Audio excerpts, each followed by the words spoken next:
welcome to the Skraby Show. Thank you to everyone who is joining me right now. I am Matt Skraby. I do have my right-hand man, Frank Marchese, in studio today. We have a Sammy Levitt Inside San Diego Baseball starting at 7 p.m. I know that we're all just waiting for that show to start, so I will get you there. I'll get you up to 7 p.m., but appreciate everybody who stuck around today. Not a lot of sports news happening. Not at all, really. The hot stove is cold now. I do have some thoughts, though, and I wanted to get into some of the things that we talked about a little bit earlier with Teoscar Hernandez, because I really do think the Padres could use him, and I would want him on this team. But we'll talk about that. We'll also talk about something, and this is non-sports related, something that is happening around San Diego that affects all of us, and it's like a scam warning. So I'm going to give you a little scam warning, and then I wanted to talk about Doug Gottlieb and his comments that we've gone through in the last couple days. It's kind of funny because when I think of Doug Gottlieb, I think of the day that this station started, and Doug Gottlieb was on this station. And he was, I can't remember what time slot he was, but I think he was like 12 to 3 or something like that. And I remember walking in on the first day and seeing Doug Gottlieb, and I thought it was like this crazy big, cool thing, and it was. And Fox Sports is broadcasting out of San Diego nationally. But I did not know, Frank, that this day was maybe one of the toughest days in the engineer's career. And I'm saying this because this building was brand new. They had a guy coming in to do national radio, and we were the origination point, and things weren't working in the back. So they had to keep the door open and literally run 100-foot Ethernet cords all the way back to the server room.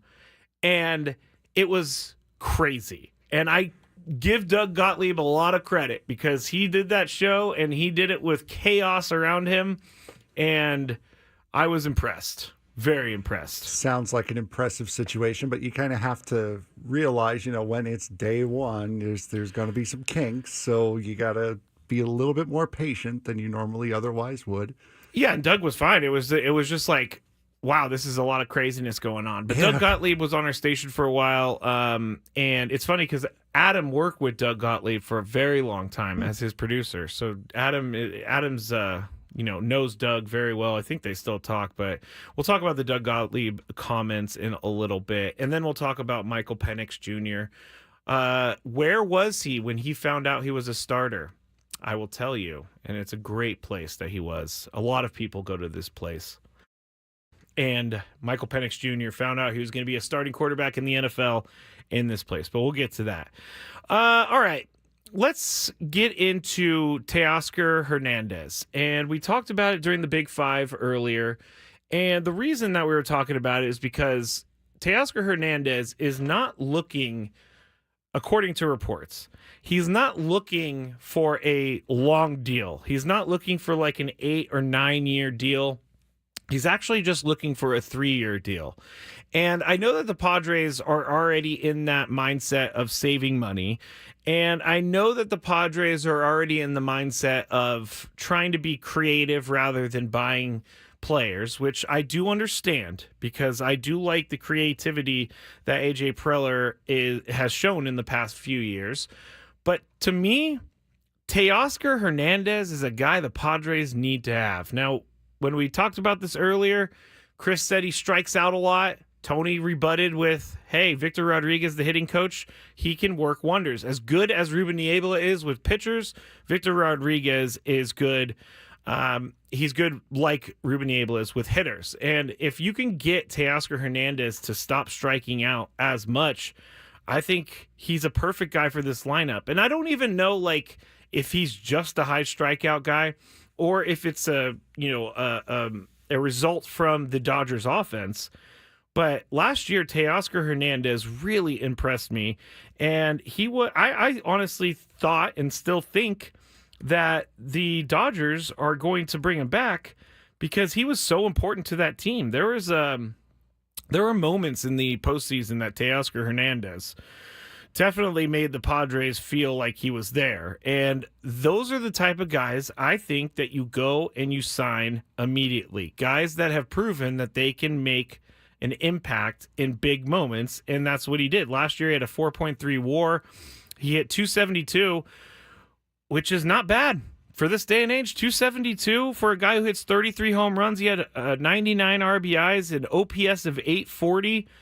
And Teoscar is only asking, and I say only asking, but with all the money being given out around baseball right now, Teoscar Hernandez is only asking for anywhere between $22 and $24 million per year, which I know that the Padres have said they don't want to do that.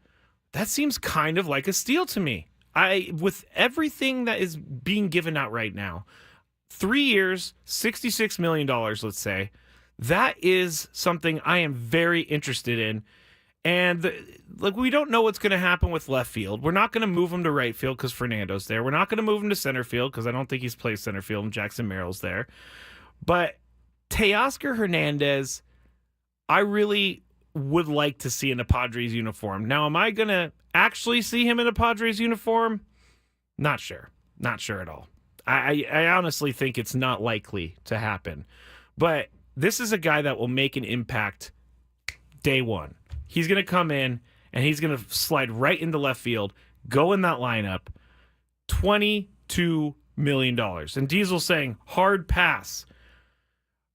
Diesel, I would take the $22 million, or I would pay him the $22 million for 33 home runs and 99 RBIs with an OPS of 840.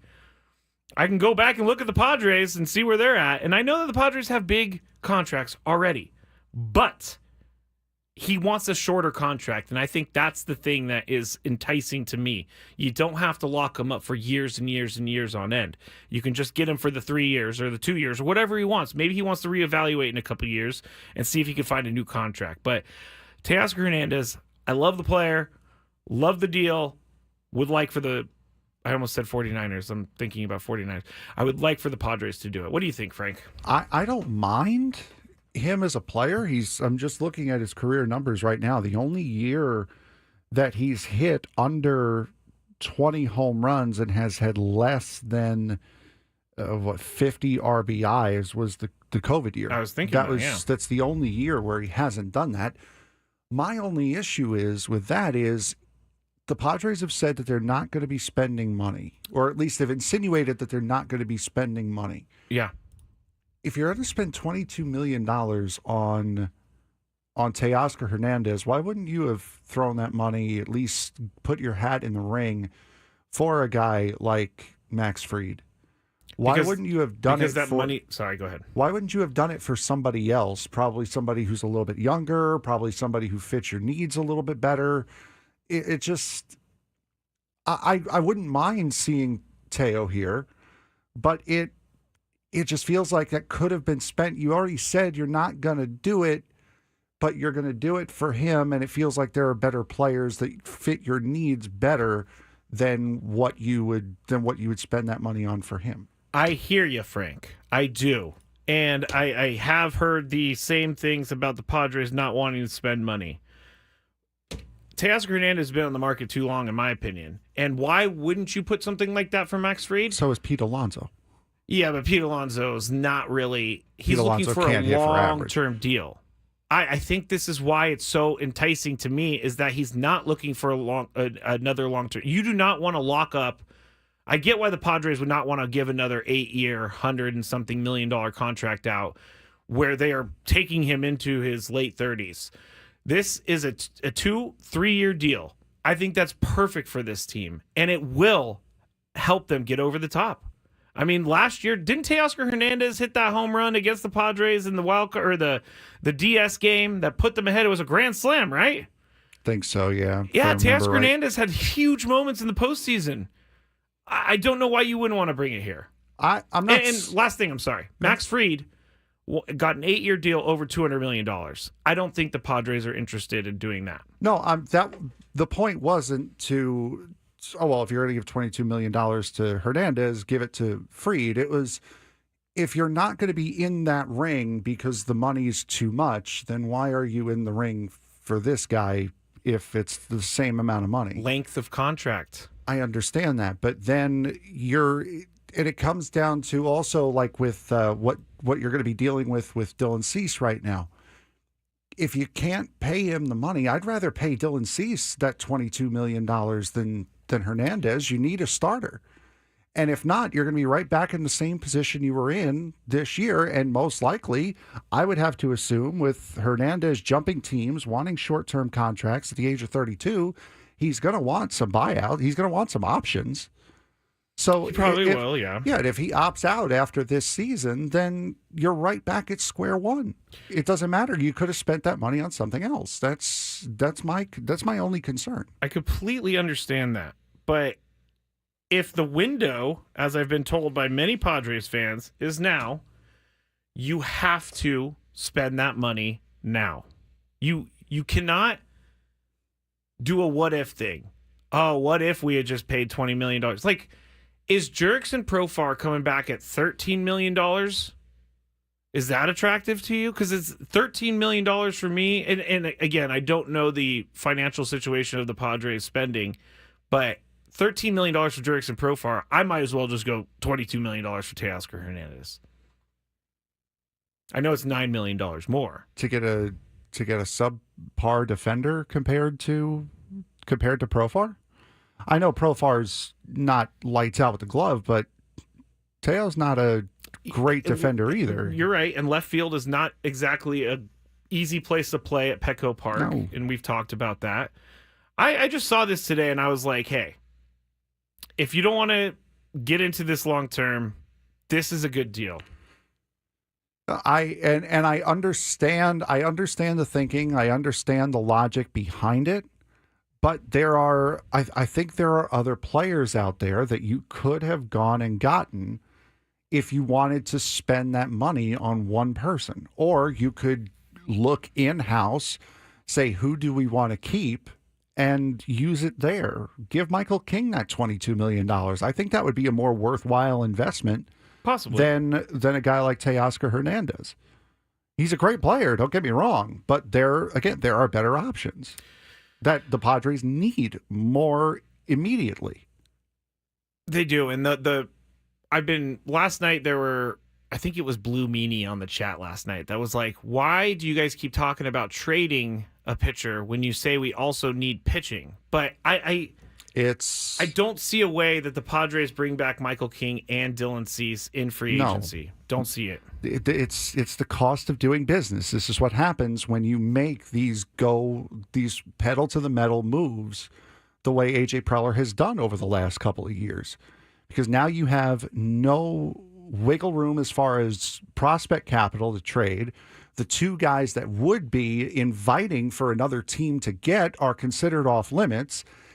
And now you're up against the luxury tax that you don't want to go over.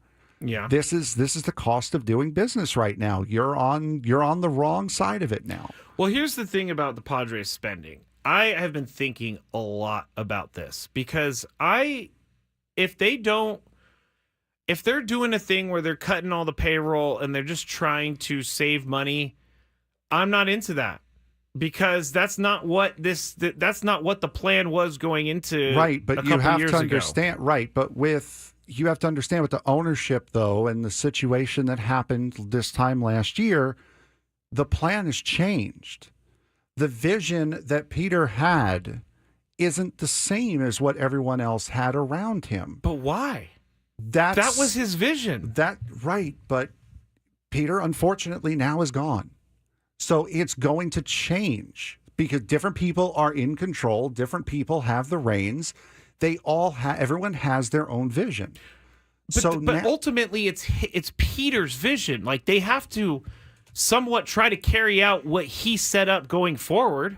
If let's just say, for argument's sake, Tony and Chris are gone, done. Thank goodness. There it is, and it's your show now. Are you going to do the exact same show that you did with them? That's a good example. No. Yeah, I'm not, because it's not your but vision. But if Adam said, "Hey, you got to kind of keep the Gwynn and Chris format a little bit because that's what people want to hear in this hour," then I would. I would keep to Right, it, but which you're is not the but you're not going to do the exact same show that you did with them because that's not your vision. You want your own identity. You don't want to just continue on what they were doing. You want to blaze your own path. You want to figure it out and do it your own way. I understand that, but blazing your own path is not by clamping down on the books. Blazing your own path is getting this team to win a World Series, and that's exactly what Peter Seidler wanted. Now, if Eric Kutsenda and Eric Grupner find a way to give this team the money that they need to go to the World Series and win it, that they will be remembered forever in this town. Oh, I understand that. But again, it's the way that you do it. That's what they're changing. They think they could do it a different way. It's not sustainable. And I will say the same thing. And I'll say the same thing with the Mets and with what they just did with Juan Soto. It's not sustainable. You can't just keep doing it because eventually the house of cards is going to crumble. But this is not the time that we were supposed to take a step back from spending. We did that last year. Again, things changed between this year and last year. I have no doubt in my mind that if Peter were still here, we'd be still going full throttle. But that changed. Things have changed. And now it's a new direction, and we have to understand and accept that it's going to be done differently. It's not just going to be full throttle all the time anymore. It can't be we are going to be the minor league system for every big team. It can't be that again. It can't be the 2010s again. No, it can't. You got to find the medium there. Well, Frank and I didn't talk about this topic before the show, so it ended up working that we had two people genuinely on each side. So I'll disagree with you, Frank. I will say now is the time. Fair. And who knows what's going to happen? Who knows what's going to happen? Dominic said if I were to take over Gwen and Chris, I would start eating Chris's crackers. Absolutely not. Absolutely not. Clay says, Skraby, it's always easier spending other people's money. Yes, it is. But you know what? A lot of people spend their money on the Padres, and the expectation, or at least the desire, is that they turn around, they put that money into the team. A lot of people spend their money on the Mariners. A lot of people, they've never been to a World Series. At least the Padres have been to two. It's true. The Cleveland Guardians have the longest World Series drought in history right now. That's because they've never won one. Yeah, that's why you need to pay the money now. Okay, we got to go to break. We're just going to argue in circles. When we get back, we got a little Kirk Cousins. And I also have another former Dodger that I want to get Frank's opinion on. So we'll talk about that. Maybe he could come in and help the team a little bit. Again, we have the Daily Gripe at the end of the show. And also in the final segment around 6:40, I have a scam that's going around San Diego, and I think everybody needs to know about it. So back shortly here on the Skraby Show, 97.3 The Fan.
Show back here, 97.3 The Fan, and guess what?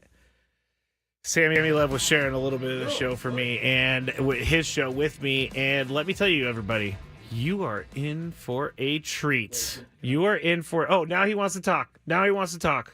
What, Sam? Can I pop on for 1 second? I Of promise course, I'll come you back just did. at the end. I'm on, right? Mike's on. Yes, Mike is on. Thanks for wishing me a happy birthday yesterday. Oh, I totally forgot. I didn't. Happy birthday, Sam. Fake friends, everybody. You know what's actually... Fake friends here at 97.3 The Wait, Fan. no. Fake friend. Just when you think you have friends in this building, they turn their back. You know what? He's right. I should have remembered because Annie Heilbrunn came back to me during one of the commercial breaks of the midday show, and she goes, I texted Sam happy birthday. Haven't heard back from him. And I was like, oh, that's right. I think I texted her back. Well, this was like yesterday, bit later at like on. 11 a.m. or something. But Well, hold on. I want to see, how long did it take me to text Annie back?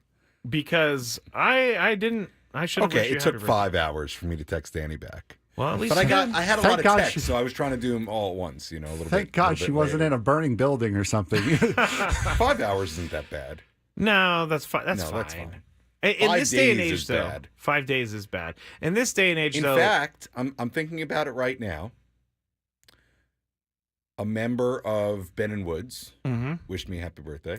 I think Ben and Woods even said it to you. A member of Annie and Elston wished me a happy birthday. Frank Marchese Uh-oh. wished me a No happy one on birthday. Gwen and Chris wished I you a don't happy think a birthday. representative of Gwen and Chris. I just Wow.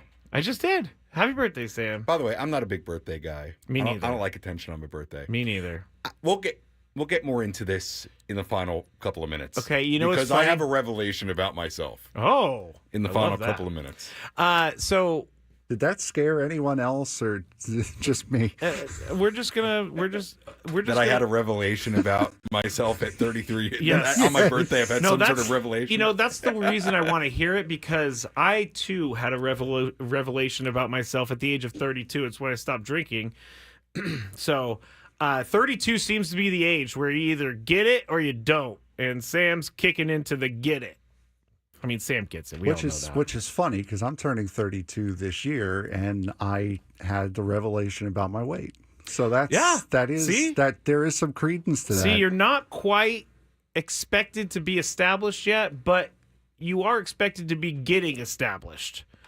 I still am not established, but we'll figure it out as we go. By the way, Gonzo and OB in the chat, Ello gave him a singing telegram. Oh, yeah. Did you know this, Sam? Back in the day when Chris was in college, he was a singing telegram guy, which I always say, hello, hello, hello. And Chris's hair is all funny. It's really good. And people stop making fun of Chris's hair in the chat. It's not nice, everybody. It's not nice at all, actually. All right. Let's talk about that one player that I have already mentioned before, but I think he would be a good fit with the Padres. Again, it's kind of an expensive one. It's a 1-year deal, though. This player wants a prove-it deal, and we've already, again, talked about it, so it's not going to be new, and I'm stalling because I'm trying to... Okay, For 1 year, according to Spotrac, and $4 million, you could bring home Walker Buehler. Now, do I think he's going to make $4 million? No. But Walker Buehler is trying to find a team that will give him a prove-it deal so that he can go to a bigger contract on the other side. Granted, he has a good season. I also like the fact that he wants to probably, if he is a Padre, stick it to the Dodgers because they decided to sign Blake Snell instead of giving him some of that money.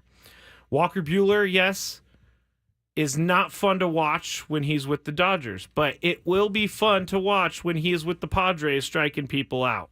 And if the Padres don't get Roki Sasaki and Walker Buehler's still out there, you gotta look at it because he's a guy also that can plug right in. I understand what you're saying. We're going to disagree on this again. When I look at somebody in free agency, and this is the way I think about it, doesn't mean I'm right, doesn't mean I'm wrong either. Bingo, there it is. Doesn't mean you're right. Even though I am right. Oh. When I look into free agency for a player, and I'm going to spend money on a player, I am looking for a long-term fix. Because for like a Juan Soto, maybe not 15 years, but somebody who is going to be there. If you sign Walker Buehler to a 1-year deal, and if you're still in a money crunch next offseason, you are right back at square one again. I don't like that feeling of being back at square one every single year where I need to build my rotation over and over and over and over again. I want guys who are going to be here. I don't want to have to try to chase the next guy who is going to be the next Michael Wacha or the next Seth Lugo here, because odds are you're not going to get him. No. I would rather have somebody on a long-term deal if I'm going to spend money. I don't want a yearly rotation of my rotation. I understand that, but you got to think like Joe Musgrove back in 2026. Walker Buehler fills in for Joe Musgrove in 2025. It's just a bridge to the next to getting Joe back from injury, hoping that Joe Musgrove is the pitcher that he was before his injury. Right, but to do that with a guy like Walker Buehler, I wouldn't do that. I would want Walker Buehler long term. If I had to get somebody for 1 year, I would much rather a guy like a Sean Manaea for 1 year. I know. That's another thing I wanted to talk about but last just night. that kind of iffy, up and down kind of guy that might give you a good year, might give you a bad year, and if he gives you a bad year, you're done and out of it after 1 year. Like a Michael Wacha, what you were expecting out of Wacha. He gave you so much more than what you were expecting from him. That's the kind of guy I want to fill in for a Musgrove who you know is not going to be here. If you're going to get somebody with the name of Michael Wacha or a Jake Flaherty, I want them long term. I don't want that to be just a 1 year project. Totally understand, but you got to think with their money crunch, as someone said in the chat, hate the words money crunch and Padres in the same sentence. They've got to be creative, and some of these 1 year deals are going to have to be it. And again, I just threw Manaea out there as a name. I wasn't suggesting bring him back. I'm getting lit up in the chat. Sean Manaea, he's an interesting one because I saw that he was projected to get like 3 years and like $70 million or something. Great year last year. But that's the thing. Sean Manaea is not, he's not traditionally that pitcher. Jurickson So what Profar team- isn't traditionally You're that right. player. You're right, but if they pay him $13 million, Jurickson Profar, I don't know that he could do what he did last year. No. Does he you wouldn't deserve expect does he it. deserve a raise from last year? Absolutely. But the fact that there's been no movement on this doesn't worry me, but it also doesn't make me feel good about Jurickson Profar coming back. I wouldn't call him Brady Anderson, but I also wouldn't call him Barry Bonds either. I wouldn't call him Barry Bonds. Brady Anderson, maybe. Oh, Sam's back. No, it's not Brady. What's wrong with Brady Anderson? Hold on. He was like a 250, like 200. But he had tons of power. No, he was like a 250, 510 home run kind of guy, and then he had the steroid year where he hit like 350 some odd home runs. So the answer is to Old take Oriole. steroids. That was Since I'm sitting here, I'm just going to chime in whenever I feel like it, even though I'm not on the YouTube camera It's or okay. anything. On a Skraby show, either today or in the future, I'm going to give you an activity when you're a little bit light on content. Okay. Just go to the Barry Bonds baseball reference page and start reading. It's unbelievable, the numbers. Oh yeah. Do you know how many MVPs Barry Bonds won? 0. No, I'm just kidding. Like 3? higher. How many? Oh, here it is. 1, 2, 3, 4, 5, 6, 7? 7. That is wild. Gotta say, he also in 2002. You can say whatever you want, whether it was enhanced or not. Still It had to do is. It is remarkable. Yeah. There are some of these pages, and I just watched that. I know I'm totally taking you out of your segment It's here. It's okay, really. I just watched the Greg Maddux Oh yeah, documentary Chris on has told me MLB to watch Network, that. which was really good. I didn't see it. I think it came out over the summer. I hadn't seen it when it came out over the summer. That's another one where going to Yeah. the baseball reference page is mind-blowing when you see the numbers over the number of years they pitched. It's ridiculous. It's a really good exercise when you go to some of these pages. In It's insane. 2002, Barry Bonds had 46 home runs. This is the year after he hit 73 home runs. He hit 370 that season. Look at his 143 numbers games. the final year of his career. Final year in 2007, he hit 276. He had 28 home runs, 66 RBIs. He was 42 years old at that time. honestly, I think the stories about Maddox and the way he used to pitch are better than the stats. He would call his own pitches, like the way he would rub his nose. He would be telling the catcher what pitch he was calling. Chris thinks he's the first guy to like cover his mouth with his glove. Oh, too. he was telling the catcher what pitch he was throwing. All right, need to get to break, but yeah, these Barry Bonds numbers are insane, just absolutely insane. And everybody turns their back on Barry every single time we talk about the Hall of Fame. When we get back, big Penix energy, and also a scam in Pacific Beach. What? I know. I knew I was gonna get his attention. All that's next on the Skraby Show. I was out and about in PB yesterday. 97.3 The Fan. Cam time.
Joe, everybody. We are just 19 minutes away from the Sam Levitt extravaganza inside San Diego baseball. Inside San Diego baseball, Sam Levitt is coming up next. He's got a lot to talk about, so I'll leave it for him. But when we went to break, I have to say something because we talked about it in the break, and I never got to say it, and Tony's not here, so I'm definitely going to say it. But Tony went to the Christmas party or the holiday party on Friday night. And the guy kept texting me and Chris, giving us stuff for showing up late to the party. And he was there before us. But if anybody remembers, Tony left at 4 last Friday so that he could go watch his daughter play soccer, meaning that he could get there way earlier than us. So if you're listening, Tony, I see you. I see you. I just had to get that off my chest because that was ridiculous. I was there before anyone else, pretty much, honestly. You were? Yeah, I was here doing the smart investing recording, so I was like, I'm not going home to Chula Vista and then back up here 20 minutes later. So I just Sam went. Levitt was really late. Yes, he was. I He got was there very- fashionably late. But that's my style. I would have never got there right at 6 p.m. I strategically showed up at around 7:15. You know, party's going. People are there. Yeah. You know what's funny is that Nick DiNucci apparently was listening when I was saying on the air as he was driving down there, no one wants to be the guy who's at the party too early, and Nick was going to be the party, the party too while early. he was driving down there. Oh, you with him? I drove him there.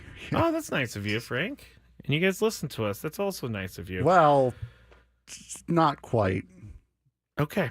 Let's see. I'm going to get to the scam. I'm going to get to the daily gripe. I guess we should go with Big Penix energy. And if you don't know, Michael Penix Jr. is now the starting quarterback for the Falcons, Atlanta Falcons. I have no idea how long this is going to last. All year, Raheem Morris, the head coach, said they are not going to use Michael Penix this year. Kirk Cousins is their guy. They signed him to a 4-year, $180 million deal. Adam said it's more like 2 years, $100 million, which doesn't make it any better. And Kirk Cousins, actually, first, I'll tell you where Michael Penix was when he found out he was going to be a starter. Now, I don't know if one part of this story is true, but he said he was at Costco when he got the call, and he said then I read that he was eating a Costco hot dog as he got the call that he's going to be a starting quarterback in the NFL. I always find these stories awesome. Ryan Weathers tells the best story about how he got called up by AJ Preller back in the 2020 season because he was like on the taxi squad or whatever, and then when they called him up, they had him do a COVID test, and then AJ Preller told him to put the COVID test into the big league one, and Ryan Weathers like, wait, that means you have a big leaguer. He said, I think that's pretty fun. But Michael Penix Jr., I think I liked what I saw in college. I think it's going to take him a little bit to figure out the pro level. I think he probably will be a little bit better than Anthony Richardson out of the gate because he has played more football than Anthony Richardson. Anthony Richardson had only started for like 1 year for Florida before he was drafted and thrown into the NFL. Michael Penix Jr., though, has got a strong arm, played in the national championship last year. And Kirk Cousins, I think, is a benefit for him as well because Kirk Cousins actually said, they asked him, did you talk to Michael about you losing the job? And he said, yeah. He's like, it was a quote about elephants. Let me see if I should have had this ready to go, but he said it in a really funny way. Kirk Cousins did. Also, Kirk Cousins said that he, is a guy who didn't think that he was able to play quarterback at the NFL level right now. He knows he can, but he said he wasn't playing up to the ability that he should be playing at. So I'm trying to figure out this stinking elephants thing. I think Michael Penix is going to be just fine to begin his NFL career. I think he's going to do it with a win. Why? Oh, because they're playing the New York Giants? Yes, they are. The Giants are pretty bad right now. The New York Giants are going to Atlanta. He will be just fine. Oh, here's what Kirk said. Quote, I like to shoot elephants in the room, so I thought I'd go and shoot one. And that was calling Michael Penix Jr. just to get that out of the way. And Kirk Cousins said he's going to back Michael Penix Jr. I believe him. As he should. I don't know how Kirk Cousins got so old so quick. Like, I didn't think he was going to be this bad. And throwing one touchdown over the past, 4 games, That's hard to do for an NFL quarterback. Even Will Levis has thrown more touchdowns than that. And I think he's getting benched this week as well for He is. Tennessee, if I saw that right. Yes, he is. It's sometimes it happens. It happens all at once sometimes for quarterbacks, and they're just gone. They're just gone. They're in the wind. Yeah, pretty much. That's sometimes you have it, you lose it, and in the case of Daniel Jones, sometimes you never had it to begin with. I don't think that's true. I think Daniel Jones got caught in a really terrible situation, and they basically had to choose: do we want to go with our quarterback or Saquon Barkley, who's been hurt for like the first 3 years of his career? Okay, we'll go with the quarterback. Wrong choice, obviously. Yep, very wrong choice. Very wrong choice. But I find this interesting because Raheem Morris was so steadfast on he's not going to play this year. And I said this last night. I think that rookie quarterbacks need time. Some quarterbacks are ready to go these days, like Jaden Daniels seems ready to go. He's been playing great this year. We'll see what happens next year if he has a sophomore slump or anything like that. But Michael Penix Jr. always was, to me, not a project, but more, he was going to be a lot more raw, and he's going to need more time to develop. Now, I guess he's been in the practice, in the quarterback room all year long. Kirk is going to be there to help him, but I'm excited to see what he can do. The one thing about Michael Penix Jr. that I think will not work in today's NFL for any quarterback really is that he doesn't run. He does not have the rushing ability. Even Brock Purdy has the rushing ability. If you can get once or twice a game, if you can get that 8 yards for a first down, that makes a big difference. And if he's not able to scramble, if he's not able to find those short yardage first downs that Patrick Mahomes does, all the other quarterbacks do, then that's going to be a problem because the NFL is a place for a quarterback where you're moving around a lot and you have to be able to move around the pocket. So that's the biggest challenge, I think, for him. Yeah, definitely. It's going to be one of those starting points. And by the way, for any of you who are paying attention to the Art of Sport LA Bowl, Cal just scored a touchdown, took the lead 10-7 over UNLV right now with I was dying for that score. 19 seconds left in the first quarter. The reason why I gave you that score is because I cannot stand the NFL, and I have next to nothing to contribute to this conversation. Why can't you stand the NFL? It's just so oversaturated in everything. How can I miss you if you don't go away? And the NFL never, ever, ever goes away. See, I've said this to Tony and Chris. Oh, here comes Sam. But I've said this to Tony and Chris. I think that you're right in that way. They have way too many games on, and they're on all the time. I want to be able to miss the sport. And there's no off season. It's just ongoing. That I don't care about. I have a daily gripe before your daily gripe. Okay. Contrarians. I can be that. No. Frank Marchese. No, I promise you. Always the contrarian. No, just because I'm always right and you're always wrong doesn't make me a contrarian. That's your mistake. I don't need more football. I don't. What if they gave you more NASCAR or iRacing or something? I'll take that in a heartbeat. See? I would not.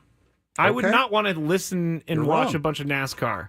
But but football, I will agree, too many days. If they do Monday, Thursday, Sunday, that's fine. But they're doing now Monday, Saturday now Sunday, because the college season's over. Friday, Thursday, because Friday Wednesday now. this year because of Christmas. I love the NFL. I love having it on my TV when it's on. But I'd rather wait until one day and then get some days of break. If it wasn't there. for this job, I would never watch the NFL, and honestly, I still don't for the most part. Say that one more time. If it wasn't for this job, I would not watch the NFL at all, and for the most part, I still don't. Okay, that's really... you know what, Frank? I'm not going to bash you for not liking the NFL. It's all good. I grew up as an NFL kid. My grandpa took me to 49er games. I cannot get the 49ers out of my blood. It's been there since I was born. And that's fair. I would much rather watch a race or a baseball game or a hockey game. That's just me personally. All right. Well, there you have it, everybody. The contrarian over there. It's not a contrarian thought. M. McKee says, "Amen, Frank. Those people who argue that the sky is not blue just argue." That's Frank. If I told Frank the sky was green, he'd be like, "Well, I heard it was actually a fuchsia."